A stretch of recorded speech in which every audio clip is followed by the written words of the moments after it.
texto de João, Jesus sempre usa a frase eu sou. Ele diz eu sou a água, ele diz eu sou o pão, ele diz eu sou o bom pastor, eu sou a porta. E ele diz aqui eu sou a vida. Independente do que você pode estar passando, que você está sem fé, ele diz eu sou. Olá, mulheres prósperas. Eu sou Amanda Brasil. Nós entramos agora em João capítulo 11. E esse capítulo aqui, nós temos o milagre da ressurreição de Lázaro. Ele é como se fosse a gota d'água para que os fariseus, o sinédrio, quisessem mesmo matar Jesus. Eles já vinham juntando, né, um monte de coisa que Jesus estava fazendo, mas Lázaro era muito conhecido. Jesus estava tirando o foco, o prestígio deles. E o tema Fé para hoje é para você. Como você tá? Como você tá hoje? Tá cheio de fé? Glória a Deus. Então envia essa mensagem para alguém. Mas tem dia, e é normal, a gente tá com uma fé assim mais ou menos, e eu quero muito que essa palavra venha te fortalecer. A gente vai ler junto aqui e vai discorrer 3 pontos. Vamos lá? A ressurreição de Lázaro. Estava enfermo Lázaro de Betânia, da aldeia de Maria e de sua irmã Marta. Então Lázaro tinha 2 irmãs, Marta e Maria. Esta Maria, cujo irmão Lázaro estava enfermo, era a mesma que um dia ungiu com bálsamo o Senhor, com um perfume. A mulher enxugou os pés do Senhor com seus cabelos. Mandaram, pois, as irmãs de Lázaro dizer a Jesus: Senhor, está enfermo aquele que amas. Ao receber a notícia, disse Jesus: esta enfermidade não é para a morte, e sim para a glória de Deus, a fim de que o Filho de Deus seja por ela glorificado. Ora, amava Jesus a Marta e a sua irmã e a Lázaro. Quando, pois, soube que Lázaro estava doente, ainda se demorou 2 dias no lugar onde estava. Depois, disse aos seus discípulos: Vamos outra vez para a Judeia. Disseram-lhe os discípulos: Mestre, ainda agora os judeus procuravam apedrejar-te. Queres voltar para lá? Versículo 13 diz assim: Jesus, porém, falava a respeito da morte de Lázaro, mas eles estavam pensando que Jesus estava falando sobre o repouso do sono. Então Jesus lhe disse claramente: Lázaro morreu. E por vossa causa me alegrou que de lá eu não estivesse, para que possais crer. Mas vamos ter com ele. Então Tomé, chamado Dídimo, disse aos discípulos: Vamos também com ele. Chegando, Jesus encontrou Lázaro já sepultado, havia 4 dias. Ora, Betânia estava a cerca de 15 estádios perto de Jerusalém. Marta, quando soube que Jesus estava chegando, correu ao seu encontro. Maria, porém, ficou sentada em casa. Disse, pois, Marta a Jesus: Senhor, se estivesse aqui antes, meu irmão não teria morrido. Mas também sei que mesmo agora, tudo quanto pedires a Deus, Deus te concederá. Declarou Jesus: Teu irmão há de ressurgir. Eu sei, Marta replicou, que ele há de ressurgir na ressurreição do último dia, futuro. Disse-lhe Jesus: Eu sou a ressurreição e a vida. Quem crê em mim, ainda que morra, viverá. Crê nisso? Ele pergunta para Marta. Sim, Senhor, respondeu ela. Eu tenho crido que tu és o Cristo, o Filho de Deus que devia vir ao mundo. Essa resposta foi plena. Depois vem Maria. E aí Maria chegou onde estava Jesus e lançou-lhe também aos pés de Jesus e disse: Senhor, se você estivesse aqui, meu irmão não tinha morrido. Olha, a mesma frase que Marta falou. E Jesus, vendo-a chorar, ele se agitou no seu espírito, se comoveu. E aí está escrito: Jesus chorou. A gente vai ver Jesus dizendo assim para eles: tirem a pedra, removam a pedra. E aí Jesus diz: Lázaro, venha para fora. E Lázaro volta a viver. E no final ele fala: até a morte na morte eu tenho poder. Jesus, ele é a vida. E ele é a vida eterna. Então nós precisamos decidir hoje. Vamos passar pela primeira morte, vamos dormir, como Jesus disse aqui, né? Lázaro dorme, mas eles entenderam que realmente estava dormindo, mas era um princípio. Jesus disse que, na verdade, ele estava morto. E depois, abertamente, Jesus falou: não, ele tá morto. Mas por que Jesus falou isso, que Lázaro estava dormindo? Porque a morte é como se fosse um sono. Um sono, às vezes, né, a gente tira 5 minutos de sono. Meu Deus, eu dormi 3 horas. Você não faz nada enquanto você está dormindo. Deus trabalha enquanto a gente dorme, né? Mas também não é pra tu ficar dormindo: vou dormir mais que Deus vai trabalhar mais. Tá escrito: enquanto eu durmo, Deus trabalha. Aí a pessoa, ela quer dormir muito, né? Então, a morte é isso, é um sono. A volta de Jesus, até os que estão dormindo, estão mortos com a primeira morte, vão ser ressuscitados. E nunca mais a gente vai saber de morte, aqueles que creem no Senhor. Dito isto, vamos para o primeiro ponto da nossa mensagem. Ponto 1. Até os amigos de Jesus têm luta. Você tá assim buscando a Deus, conhecendo a Deus, mas a luta continua, né? Tô falando igual uma política. A luta continua, meu povo. Jesus, não significa que temos ele e não vamos ter luta. Na hora certa ele vai agir. Jesus era amigo de Marta, Maria e Lázaro. Jesus amava, tanto que o recado foi, olha, Lázaro, aquele que tu ama, tá doente, né? Ela endossou, aquele que tu ama. Vem logo, Jesus. Mas Jesus, ele é soberano.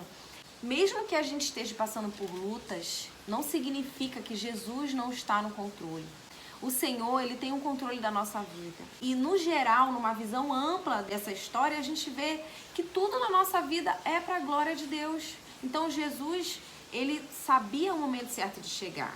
Deus permite certas coisas acontecerem na nossa vida para que as pessoas falam assim, olha, esse cristão aí tá me ensinando como é que eu tenho que passar por luta. Porque olha o que ele tá passando e ele tá ali crendo. Então tenha fé hoje. Ele vai agir, ele não demora, ele não chega atrasado, ele age no momento certo. Ponto 2.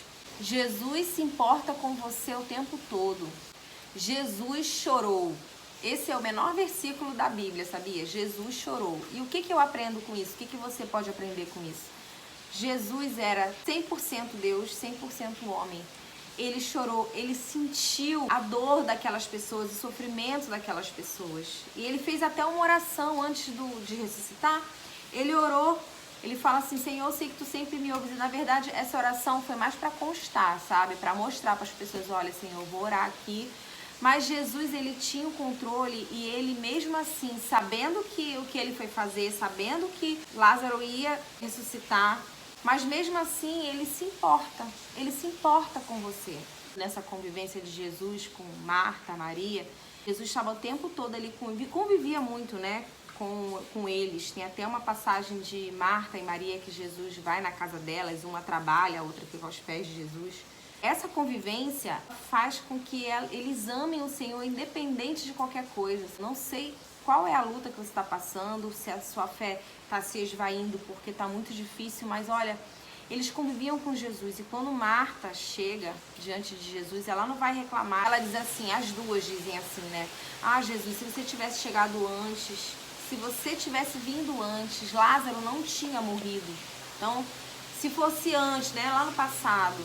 E ao mesmo tempo, Marta disse assim, ah, eu acredito na ressurreição, que o meu irmão vai ressuscitar. Ela estava dizendo, né, meu irmão vai dormir e aí quando vier a volta de Cristo ele vai ressuscitar. Ela sabia muito dessas coisas, então a fé é para o futuro. E para agora? Ela não estava com a fé para aquele momento.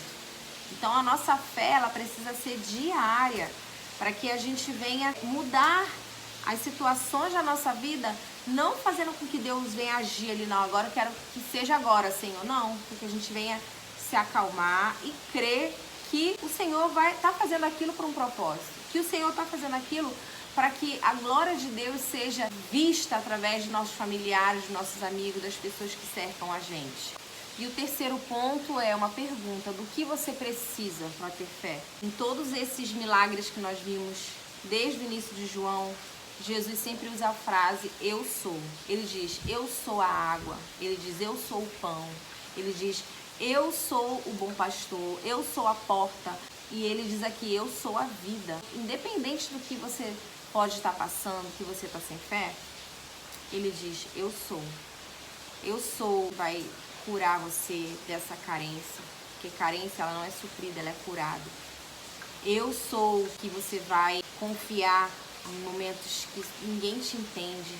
Eu sou com você.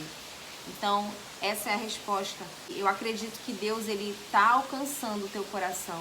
Ele está ativando a sua fé hoje. E a minha oração é para que você tenha fé para hoje. Deus, ele agiu no passado. Ele vai agir no seu futuro, mas ele está agindo agora também. E o final dessa história é Jesus mostrando que venceu até a morte. É um prelúdio daquilo que viria, que ele iria vencer a morte. Se até a morte Jesus venceu, o que é impossível para esse Deus? Sabe, teve momentos da minha vida, amados, aliás, vários momentos, que eu achei que não tinha solução. Teve momentos que eu pensei assim, cara, essa é a minha vida, eu vou morrer assim, eu tenho que aceitar. Sabe, eu achava que Jesus podia fazer tudo, menos tocar ali, menos me tirar daquela situação. Mas no momento certo, Deus, ele colocou tudo pra mim assim, e falou assim: agora, minha filha, tudo aconteceu de forma poderosa. Essa é a palavra, de forma poderosa, o Senhor me conduzindo, eu ouvindo a voz dele, e ele sempre vai fazer assim. Só que não vai ser na nossa hora, vai ser na hora certa.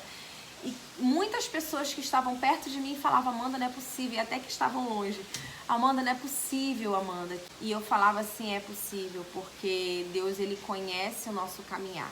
Deus conhece desde a hora que a gente levanta até a hora que a gente vai dormir. Deus nos conhece e ele sabe o momento certo de agir. E para finalizar, uma vez eu ouvi da minha pastora, e eu guardei isso no meu coração: Deus quer fazer você chegar aqui. Vou aproveitar que eu fiz a minha unha, gente. Para você chegar aqui, você vai ter que passar por todos esses processos, mas você vai chegar aqui, entende? Esse é o caráter de Deus, porque quando a gente olha para a palavra de Deus e a gente vê grandes histórias, e até o próprio Jesus Cristo, que passou por tudo isso, até mesmo ser crucificado, porque ele precisava morrer no nosso lugar, a gente vê tantas injustiças, mas Jesus cumpriu o seu propósito. Então, não fique sem fé. Creia hoje que Deus está cuidando de você. Continue orando, continue louvando, continue conhecendo mais de Deus e se alegre. Se alegre, comece a orar já agradecendo, porque Deus, ele é fiel para fazer infinitamente mais de tudo que somos capazes de pensar ou imaginar, tá bom? Então, fé para hoje. Vamos orar? Pai, obrigada pela tua palavra, obrigada pelo teu poder, obrigada pelo teu fluir na nossa vida, obrigada porque muitas vezes nós não fazemos aquilo que queremos, mas fazemos, Senhor, aquilo que te agrada, Pai. E o fruto disso lá na frente é algo maravilhoso, é algo bom. Capacita cada um que ouve essa palavra, Senhor, para estar cada vez mais próximo e te conhecer dia a dia. Derrama alegria, derrama paz, derrama, Senhor, fé para hoje e para todos os dias, até a tua volta. Queremos viver contigo eternamente. Que Deus abençoe. Em nome de Jesus. Amém.